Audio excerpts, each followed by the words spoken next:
గాలిలేని చోట పెట్టిన దీపము నిశ్చలముగా ప్రకాశించులాగునని మనోనిగ్రహము కలిగి ఆత్మయోగం అభ్యసించిన వాని చిత్తము నిశ్చలముగా నుండును. సర్వభూతస్తమాత్మానం సర్వభూతాని చాత్మని ఈక్షతే యోగయుక్తాత్మా సర్వత్ర సమదర్శనః.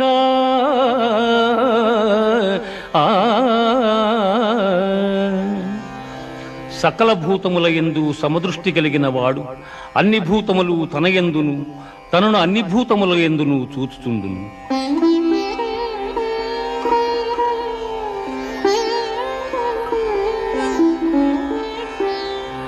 అసంశయం మహాబాహో మనో దుర్నిగ్రహం చ